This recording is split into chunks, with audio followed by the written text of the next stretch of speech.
দেখেন কি অবস্থান। মসজিদ এটা তো আজ 12 বছর ধরে অবহেলিত মসজিদ, টিনের মসজিদ ছিল। এই মসজিদটা কতটাই অবহেলিত, শুধু এই মসজিদটাই অবহেলিত আছে। আপনারা যারা হৃদয়বান ব্যক্তি আছেন অবশ্যই একটু সাহায্যের হাত বাড়িয়ে দেবেন। প্রিয় বন্ধুরা, চলতে চলতে আজকে চলে আসলাম আমাদের রাজধানী মোড়ে নূর জামে মসজিদে। নূর জামে মসজিদে দেখেন কি অবস্থান। এটাই হচ্ছে সাইনবোর্ড, তাহলে বুঝেন এই মসজিদটা কতটাই অবহেলিত। তো চলুন আমি মসজিদের কিছু কাঠামো দেখাই বা কাজ দেখাই। তো আসুন দেখি। রাজধানী মোড় নূর জামে মসজিদ, মধ্য বাসুদেবপুর ধরে। এই মসজিদে ভিডিও করার আজকে একটাই কারণ, সেটি হচ্ছে এই হিলিতে যত মসজিদ আছে সব মসজিদের কাজ মোটামুটি সবই শেষ হয়ে গেছে, সবই শেষ, শুধু এই মসজিদটাই অবহেলিত আছে। সেই মসজিদে আমি আজকে ভিডিও বানাচ্ছি। বন্ধুরা, আপনারা সর্বপ্রথম ভিডিওটি শেয়ার দিবেন, সর্বপ্রথম শেয়ার দিবেন। এই ভিডিওটি শেয়ার দেওয়ার মাধ্যমে সেই জায়গায় পৌঁছবে যারা হয়তো টাকা দিতে ইচ্ছুক, কোনো মাধ্যম পাচ্ছে না, সেখানে যেন যায়। আর এই মসজিদের কাজ চলছে, নির্মাণ কাজ চলছে। আপনারা যারা হৃদয়বান ব্যক্তি আছেন অবশ্যই একটু সাহায্যের হাত বাড়িয়ে দেবেন, যাতে এই মসজিদের কাজটি সম্পূর্ণ হয় ইনশাল্লাহ। আর আমি যেটা দেখলাম আজকে এখানে নামাজের সময় আজকে আসছি, আসরের নামাজের সময়, পাশে একটা গুডাউন আছে, সেখানে তারা নামাজ পড়তেছে। তাহলে বোঝেন কতটাই কষ্টে থাকে, মানে কতটা কষ্টে আছে তারা। সামনে একটা রমজান, আশা করছি রমজানের আগেই এই মসজিদের কাজটি সম্পূর্ণ হবে ইনশাল্লাহ। এখানে বসে আমরা যেন তারাবির নামাজ আদায় করতে পারি। আর স্থানীয় কিছু ভাইদের কাছ থেকে শুনবো বা মুরব্বীদের কাছ থেকে শুনবো আমরা।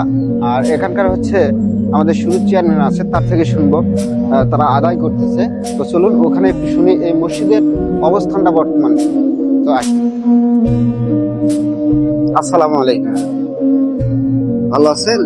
আলহামদুলিল্লাহ। এখানে আপনারা এই মসজিদের নির্মাণ কাজের জন্য কিছু অর্থ তুলেছেন না?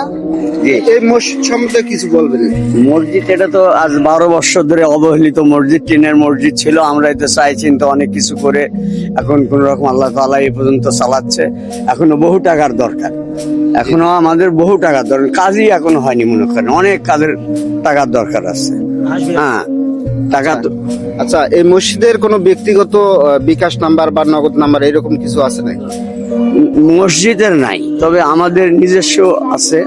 মসজিদের কোনো বিকাশ নাম্বার, নগদ নাম্বার নাই।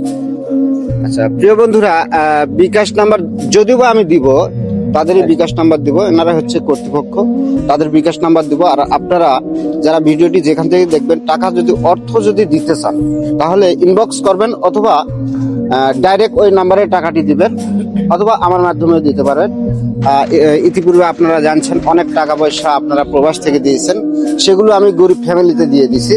হয়তো সেরকম এই মসজিদের নির্মাণ কাজের জন্য আপনারা অবশ্যই একটু সাহায্যের হাতটি বাড়িয়ে দিবেন। তো চাচার থেকে আমি বিস্তারিত শুনবো এই মসজিদের। তো একজন এখানে আছেন, ওনার নাম আমি হয়তো জানি না। আচ্ছা, প্রাক্তন সুরুজ চেয়ারম্যান, ওনার সঙ্গে আমি কথা বলবো এই মুহূর্তে। আসসালামু আলাইকুম। বাবাজি, এই মসজিদ সম্বন্ধে একটু কিছু বলবেন ভালো মনে? এটা 2012 সালে আমি হজে যাওয়ার সময় এই মসজিদটা আমি মসজিদের জন্য 4 শতক এবং মাদ্রাসার জন্য 13 শতক দিয়ে যাই। কিন্তু অবহেলিত আমি শুধু সুরুজ চেয়ারম্যান, শুধু থাকার জন্য এই বিগত দিনের যারা ছিল তাদের উন্নয়নের জন্য দরখাস্ত দেওয়া হয়েছে, বিভিন্ন সময় তাদের কাছে বলা হয়েছে। তারা আমার কারণে অনেকে সাহায্য সহযোগিতা করতে ইচ্ছুক বা ইচ্ছা প্রকাশ করেনি। হ্যাঁ, এরকম না। কেন আপনার জন্য ইচ্ছা প্রকাশ করতেছে না? এটা দশালী মসজিদ, এখানে তো আমার ব্যক্তিগত অস্তিত্ব থাকলো না, যেহেতু ওয়াকফ করে দেওয়া আছে।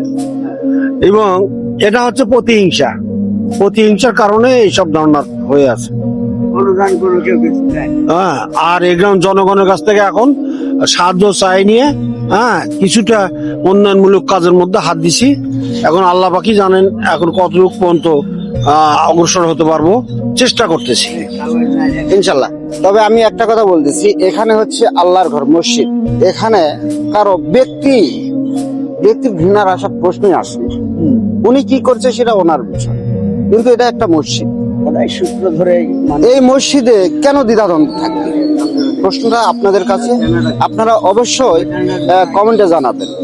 এখানে দ্বিধাদ্বন্দ্ব দেখার মতো কিছুই দেখতেছি না। এই মসজিদ মানে আমাদের মসজিদ। তো আপনারা একটু ভিডিওটি শেয়ার করবেন বন্ধুরা, এই মসজিদটা হোক, আমরাও চাই। এখানে একটা মসজিদ খুবই প্রয়োজন।